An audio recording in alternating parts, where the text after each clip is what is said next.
Tanggal 15 Agustus, hari yang seharusnya menjadi simbol perdamaian. Hari ketika masyarakat Aceh mengenang sebuah peristiwa besar yang mengakhiri konflik bersenjata selama puluhan tahun. Di Banda Aceh, masyarakat berkumpul.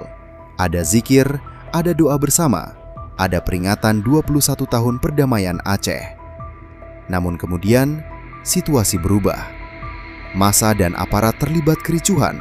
Sebuah bendera dengan simbol bulan dan bintang dikibarkan. Teriakan merdeka terdengar dari sebagian massa. Dan dalam waktu singkat, suasana yang seharusnya menjadi perayaan perdamaian justru berubah menjadi ketegangan. Pertanyaannya, apa sebenarnya yang terjadi di Aceh? Apakah ini hanya kericuan sesaat? Atau ada persoalan yang lebih dalam di balik berkibarnya kembali bendera bulan bintang? Dan yang paling penting, apakah perdamaian Aceh selama 21 tahun sedang berada dalam bahaya? Mari kita melihat persoalan ini dari awal. 15 Agustus 2005. Di Helsinki, Finlandia, pemerintah Republik Indonesia dan Gerakan Aceh Merdeka atau GAM menandatangani sebuah nota kesepahaman. Peristiwa ini kemudian dikenal sebagai MOU Helsinki.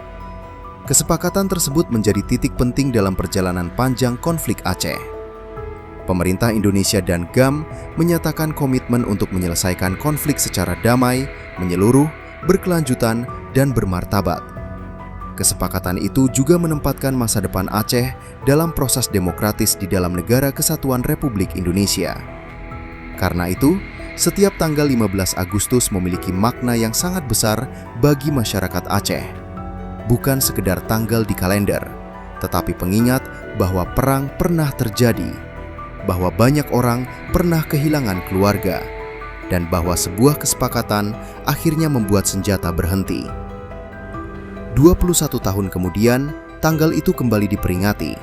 Namun, pada tahun 2026, sesuatu yang tidak diharapkan justru terjadi. Sabtu, 15 Agustus 2026. Di kawasan Masjid Raya Baitur Rahman, Banda Aceh, masyarakat berkumpul dalam rangkaian peringatan Hari Damai Aceh ke-21. Acara tersebut diisi dengan zikir, doa bersama, dan penyampaian aspirasi. Awalnya berlangsung seperti sebuah kegiatan peringatan, tetapi kemudian muncul persoalan mengenai bendera bulan bintang. Sejumlah warga berupaya mengibarkan bendera tersebut. Aparat kemudian berusaha mencegahnya. Situasi menjadi panas, terjadi saling dorong, dan akhirnya bentrokan antara massa dan aparat pecah. Rekaman video dari lokasi kemudian menyebar luas di media sosial. Dalam salah satu laporan, massa juga disebut beberapa kali meneriakkan kata merdeka. Sejumlah warga sempat diamankan oleh polisi. Menurut laporan Tempo, sejumlah warga memang sempat ditahan dalam rangkaian kericuhan tersebut. Dan sejak saat itu, pertanyaan besar mulai muncul. Mengapa sebuah bendera bisa menjadi pemicu kericuhan pada hari yang justru memperingati perdamaian? Jawabannya tidak bisa dilepaskan dari sejarah Aceh. Bagi orang yang tidak mengikuti sejarah Aceh, mungkin muncul pertanyaan, kenapa hanya sebuah bendera bisa membuat situasi menjadi begitu sensitif? Masalahnya, bendera bulan bintang bukan sekedar kain.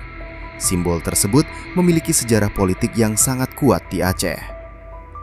Bendera dengan desain bulan bintang telah lama dikaitkan dengan gerakan Aceh Merdeka. Tetapi di sisi lain, setelah perdamaian Helsinki, persoalan simbol daerah juga mendapatkan ruang dalam kerangka kekhususan Aceh. MOU Helsinki menyebut bahwa Aceh memiliki hak menggunakan simbol daerah, termasuk bendera, lambang, dan himne. Kemudian, lahirlah Undang-Undang Nomor 11 Tahun 2006 tentang Pemerintahan Aceh. Undang-undang tersebut memang memberikan ruang kepada pemerintah Aceh untuk menentukan dan menetapkan bendera daerah sebagai lambang yang mencerminkan keistimewaan dan kekhususan Aceh. Tetapi, ada satu kalimat yang sangat penting. Bendera daerah tersebut bukan simbol kedaulatan dan tidak boleh diberlakukan sebagai bendera kedaulatan di Aceh. Artinya, Aceh mempunyai kekhususan. Aceh dapat memiliki simbol daerah, Tetapi Aceh tetap berada dalam Negara Kesatuan Republik Indonesia. Disinilah persoalan menjadi rumit. Pada tahun 2013, pemerintah Aceh menetapkan Kanun Aceh Nomor 3 Tahun 2013 tentang bendera dan lambang Aceh. Desain yang diatur dalam kanun tersebut memiliki dasar merah, garis putih dan hitam, serta simbol bulan dan bintang. Dalam dokumen kanun tersebut, bulan dimaknai sebagai perlindungan cahaya iman, sementara bintang 5 dikaitkan dengan rukun Islam. Tetapi persoalan tidak berhenti di sana. Karena desain tersebut juga memiliki kemiripan yang sangat kuat dengan simbol yang digunakan GAM. Akibatnya, terjadi perdebatan panjang mengenai apakah simbol tersebut dapat digunakan sebagai bendera resmi daerah. Inilah salah satu persoalan yang sampai sekarang belum benar-benar menemukan titik akhir. Dan pada 15 Agustus 2026, persoalan lama itu kembali muncul ke permukaan. Ini bagian yang sangat penting, karena setelah video kericuhan tersebar di media sosial, berbagai narasi mulai bermunculan. Ada yang mengatakan Aceh sedang menuju konflik baru. Ada yang mengatakan GAM telah bangkit kembali. Ada juga yang menyebut kejadian tersebut sebagai tanda bahwa perdamaian Aceh mulai runtuh. Tetapi, kita harus berhati-hati. Kericuhan ini tidak otomatis berarti perang Aceh kembali terjadi. Tidak ada dasar yang cukup untuk menyimpulkan bahwa Aceh telah kembali ke konflik bersenjata seperti sebelum 2005.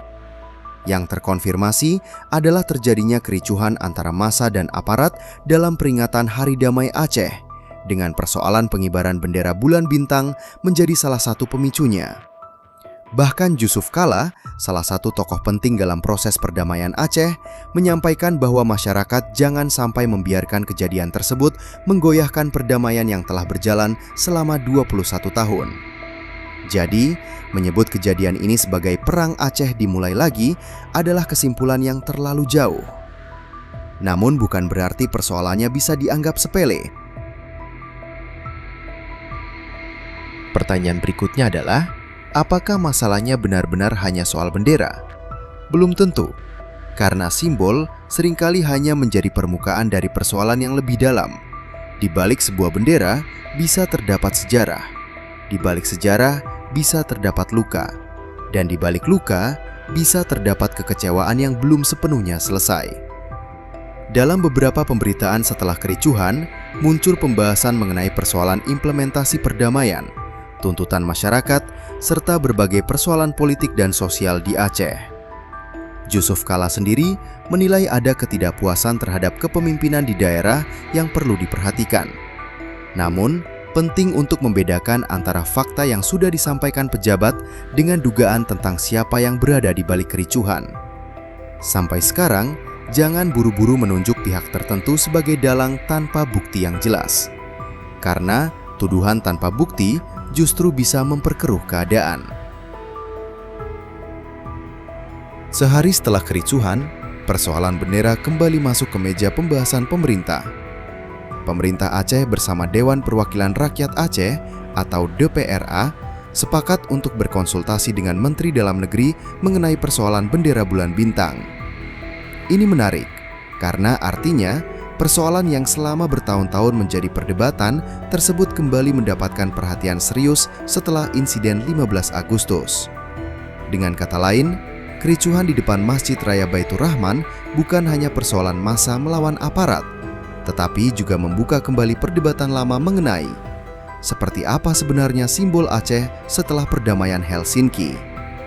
Sebuah pertanyaan yang ternyata belum benar-benar selesai. Untuk memahami mengapa banyak pihak begitu khawatir terhadap kejadian ini, kita harus melihat kembali masa lalu. Aceh pernah mengalami konflik bersenjata yang berlangsung selama puluhan tahun. Generasi masyarakat Aceh tumbuh dengan pengalaman tentang perang. Ada keluarga yang kehilangan anggota keluarga. Ada masyarakat yang kehilangan rumah. Ada wilayah yang hidup dalam ketakutan. Dan kemudian datanglah perdamaian. MOU Helsinki bukan hanya tentang politik, Ia juga membuka jalan bagi proses reintegrasi, pembangunan, dan kehidupan politik yang lebih terbuka. Karena itu, perdamaian Aceh bukan sesuatu yang bisa dianggap biasa. Perdamaian tersebut dibangun melalui proses panjang dan melibatkan banyak pihak. Maka ketika terjadi bentrokan pada hari yang seharusnya menjadi simbol perdamaian, wajar jika banyak orang merasa khawatir. Sekarang kita sampai pada pertanyaan paling besar. Apakah perdamaian Aceh benar-benar terancam? Jawabannya, belum ada bukti bahwa perang kembali terjadi. Tetapi, kejadian ini menunjukkan bahwa masih terdapat persoalan sensitif yang belum sepenuhnya selesai. Simbol, identitas, politik, kekecewaan, dan bagaimana kesepakatan perdamaian diterjemahkan ke dalam kehidupan sehari-hari. Semua itu bisa menjadi sumber ketegangan jika tidak dikelola dengan hati-hati. Karena perdamaian bukan hanya berarti tidak ada peluru yang ditembakkan. Perdamaian juga berarti masyarakat merasa didengar, merasa dihargai, dan merasa bahwa kesepakatan yang pernah dibuat benar-benar memberikan kehidupan yang lebih baik. Hari ini, Aceh berada dalam situasi yang sangat sensitif. Di satu sisi, 21 tahun perdamaian adalah sebuah keberhasilan besar. Di sisi lain, kejadian 15 Agustus menunjukkan bahwa masih ada persoalan yang belum sepenuhnya selesai. Bendera bulan bintang mungkin hanya terlihat seperti sebuah simbol. Tetapi bagi sebagian orang, ia merupakan bagian dari identitas dan sejarah. Sementara bagi pihak lain, simbol yang memiliki hubungan historis dengan GAM dapat menimbulkan kekhawatiran apabila penggunaannya dianggap memiliki makna politik atau kedaulatan. Karena itulah, persoalan ini membutuhkan kepala dingin, bukan provokasi, bukan saling tuduh, dan bukan pula narasi yang sengaja membuat masyarakat percaya bahwa perang sudah dimulai kembali. Ada ironi besar di balik peristiwa ini. Pada 15 Agustus 2005, Aceh memilih jalan damai. 21 tahun kemudian, pada tanggal yang sama, sebuah peringatan perdamaian justru berakhir dengan kericuhan. Namun mungkin, justru disinilah kita harus belajar. Perdamaian tidak pernah benar-benar selesai hanya karena senjata sudah berhenti. Perdamaian harus terus dirawat, terus dibicarakan, dan terus diperjuangkan. Karena sejarah Aceh telah menunjukkan kepada kita satu hal. Ketika luka sejarah tidak dibicarakan dengan baik, ia bisa kembali muncul melalui simbol, politik, dan emosi. Dan ketika emosi mengambil alih, sebuah peristiwa kecil bisa berubah menjadi sesuatu yang jauh lebih besar. Saat ini belum ada bukti bahwa Aceh kembali ke perang seperti masa lalu. Tetapi kericuhan 15 Agustus 2026 adalah sebuah peringatan. Peringatan bahwa perdamaian 21 tahun bukan sesuatu yang boleh dianggap remeh.